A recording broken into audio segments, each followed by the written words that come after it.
Okay, someone's asked, is it true that on comparable octane files, 034 targets higher timing values and relies on the NOx systems to reduce this back down rather than targeting a value the car can handle? I'm not sure what comparable octane files are talking about, but no, we will.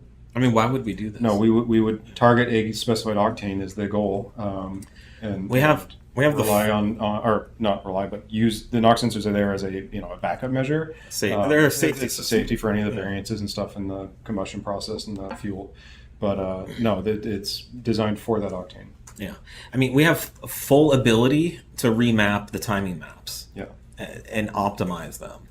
I think this has been propagated by DJP, who's said this many times and tried to make it sound like we had the problem with NOx sensing, which is one of the reasons we wanted to speak out. Yeah, that is one of the other factors that sometimes doesn't get highlighted either, is like we don't nerf the whole NOx sensor table. So you might see more NOx on our files in a given car compared to another. Well, because it's actually working. It might actually be doing something. Yeah.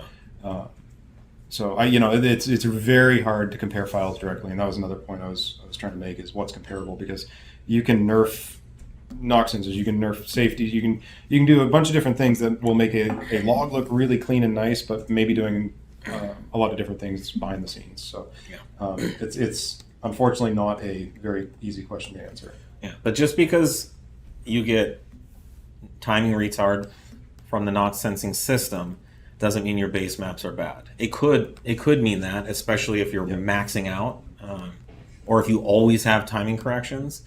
But there are anomalies in fuel. There's anomalies in atmospheric conditions when it's warm, and the NOx sensing system is there to catch those things and bring the timing back in line.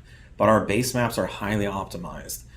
We've been refining and optimizing these for years. And we'll continue to, if there's a reason, if there's some optimization we can further make with more data and more vehicles and more sample sets over the years. 100% we'll get in there and do it. But DJP's point has been, people are like, well, how come I don't see any NOx correction on I see no NOx correction on Jackal and I see some on 034, and his point is, well, we're getting NOx correction because we're using the NOx sensors as our base timing. And it's actually the opposite. They've nerfed their entire NOx sensing sensitivity.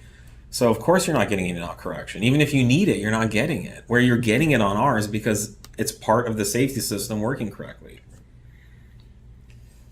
And again, yeah, and if it's a I don't know, if there's enough data out there that shows that it's something is a little too far along for a given octane, when you get it out into the thousands of cars level, then yeah, we will adjust it. But if you're talking like a handful or a car here and there that's showing more NOx activity than we like to see, then that's not generally a strategy issue. It's a vehicle specific something that's going on.